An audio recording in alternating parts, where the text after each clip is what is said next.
con obras de teatro, libros y cuentos. Hay una forma maravillosa de expresión que utilizaron los griegos desde la antigüedad, de hecho ellos la inventaron, que es el teatro, que tenía una finalidad terapéutica, que la gente viera la vida a través de la comedia, de la tragedia, y de esta manera aprendiera a tomar buenas o malas decisiones, o se diera cuenta, mejor dicho, que estaba tomando malas decisiones.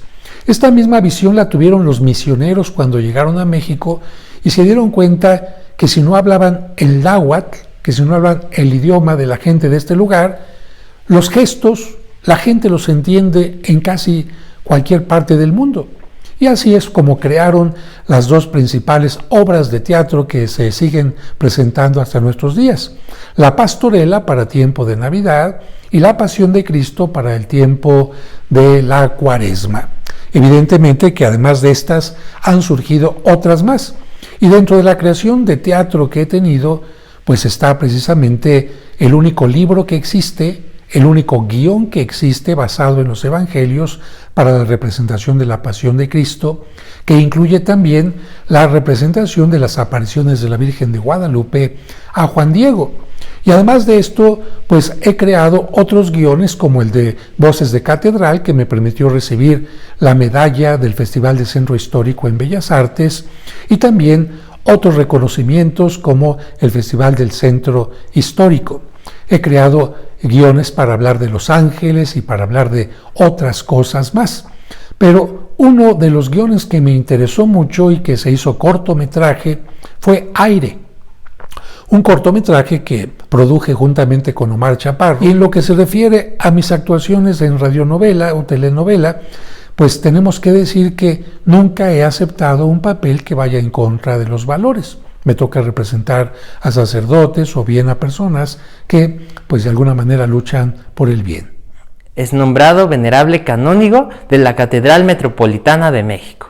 Es un conjunto de personas que ayudan a que la autoridad máxima tome determinadas decisiones.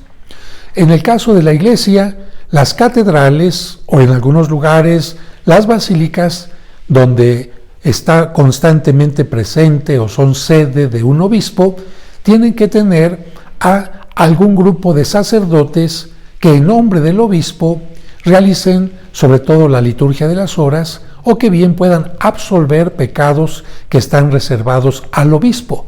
Sin embargo, como el obispo no puede estar todo el tiempo en la catedral, entonces nombra a sacerdotes que él considere los más adecuados de su diócesis para que formen este cabildo. Esto significa un acto de confianza, de reconocimiento del señor cardenal para un grupo de personas, y dentro de este grupo de personas yo me considero pues realmente honrado por la invitación.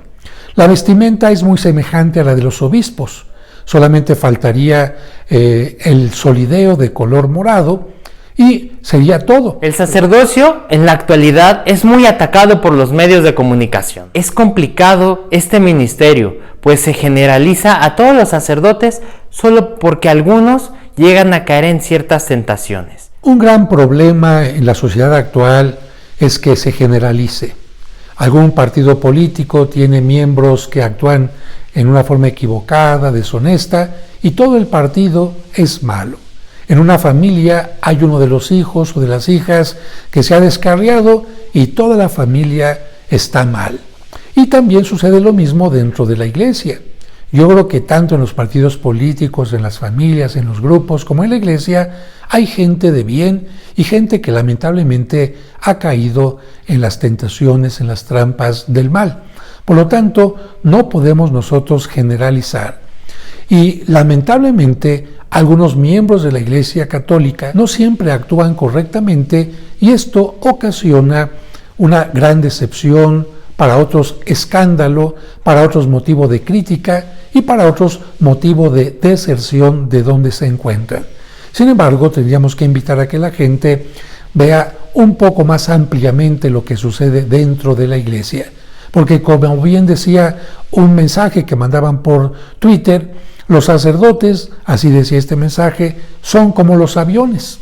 Hay miles volando y de ellos nadie habla, solamente hablan cuando uno cae. ¿Cómo separar la fe de Dios y un sacerdote, para que la gente no crea que debe de basar su fe en el sacerdote y dejo de creer porque él hizo tal o cual cosa, sino al contrario, tener siempre fijo que la fe es en Dios. Encontramos un problema grave cuando aparecen personas a las que se les llama fans. Recordemos que la palabra fan no viene de otra parte, sino de la palabra fanático, fanatismo. Y el fanatismo nunca es positivo, porque es llegar a considerar a una persona, un grupo, un personaje, una institución perfecta como si fuera Dios. Y no existe absolutamente ninguna persona perfecta, y esto lo encontramos dicho por Jesucristo. El que esté libre de pecado, que tire la primera piedra. Y si las instituciones están formadas por personas, tampoco existen instituciones perfectas. Dentro de la iglesia y las comunidades, por supuesto que existen personas con deficiencias, con fallas, pero también otras con muchos y muy maravillosos logros. El gran problema es cuando una persona se centra en su instructor, en su maestro, en su acondicionador físico o en el sacerdote y lo eleva por encima del aspecto humano, casi llegándolo a convertir en Dios. Ese es un gran problema que toco en mis clases de psicología, porque eso es poner expectativas más grandes de los que una persona puede cumplir. ¿Y cuál es el resultado cuando alguien pone una expectativa muy grande en otra persona y la otra persona no la puede cumplir? La decepción. Y entonces, ¿el problema dónde estuvo?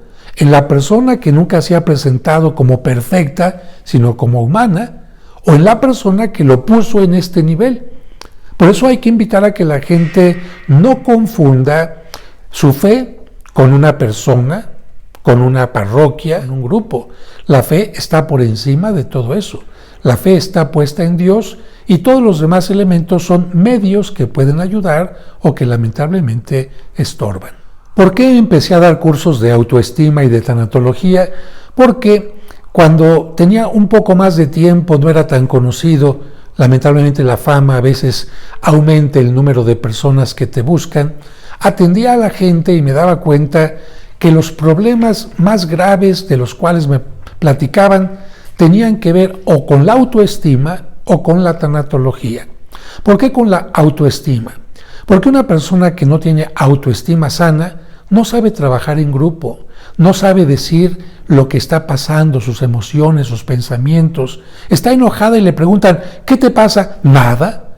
Esa es una manera de manifestar, no tengo derecho a expresar mis emociones, mis sentimientos. Y eso porque quizás en la infancia le dijeron, cállate, te ves muy mal enojado, no llores. Y la autoestima también evita trabajar en grupo. La autoestima impide aceptar las críticas.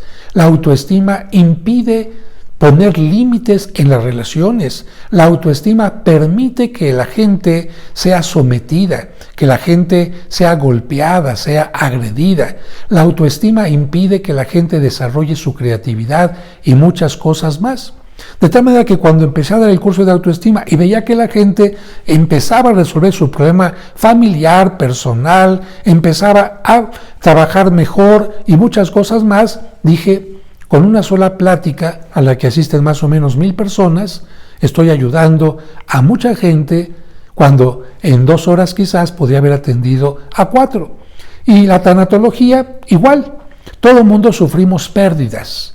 Y las pérdidas no solamente son la muerte de un ser querido, sino un divorcio, una decepción de pareja, un rompimiento, un perder el trabajo, un cambiar de casa, un cambio de escuela, una enfermedad, en fin. Y todo este tipo de cosas, aunque la gente no lo sepa, provocan una crisis que se llama duelo.